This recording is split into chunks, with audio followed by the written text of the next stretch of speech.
I walked up to the table and it was Gina Ellis, the assistant dance captain, and sitting next to her was the dance captain, Jermaine Edwards. May he rest in peace. Shout out to Jermaine, he was fierce. But I asked him, can I understudy Dorothy? Child, they all busted out laughing. I was like, what's so funny? He said, girl, we already have somebody understudying Stephanie. I was like, oh. As if I had the nerve to ask George and the whole creative team who they had understudying Stephanie Mills. Whew, the nerve of me. And he said, her name is Jiffy. I was like, Jiffy? What kind of name is that? He said, her name is Anaya Day. And I was like, oh, okay, well, thank you. He was like, girl, get on out of here. And they all like kind of laughed in bewilderment.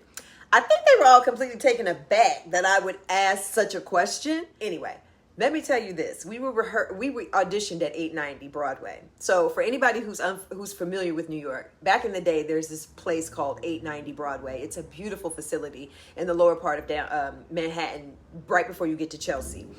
Beautiful studios, huge studios, wonderful floors. But that's where the auditions were being held. Ultimately, anyway, don't let me get ahead of myself. Before I could get on the elevator, Sherry Seth, shout out to Sherry. Hey, Sherry girl. Sherry Seth, the casting director, ran over to the elevator and she stops me and she says, April, wait. And I turn around, I'm like, yes. I'm thinking, oh my God, I did something. Like, unofficially, welcome to the cast. But unofficially, we can't technically offer you a contract until August. Shh. Like, oh my God, shh. And I was like, okay. She was like, George absolutely loved you. And she walked away. I'm saying it today because it happened over 30 years ago. Clearly, I couldn't have said anything, but I was like, oh my God, I got hired on the spot. Okay, so I was excited. I knew that my life was completely about to change.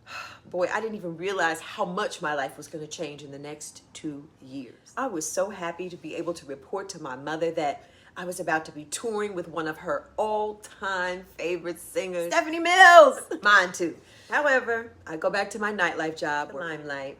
And I was hosting a party on that weekend, that Friday, or maybe it was Saturday. But it was hot. It was the summertime. It was early July. So I'm hanging outside, taking a break, from working. And I see these two beautiful black girls walking down the street, coming towards me while I'm standing outside the gate. And I was like, oh my God.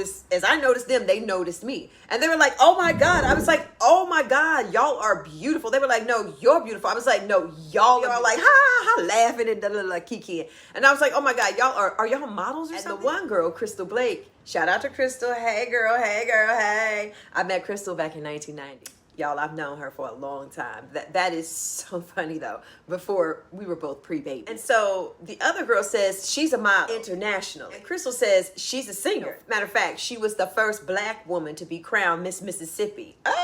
And fourth runner-up at Miss America in 1988.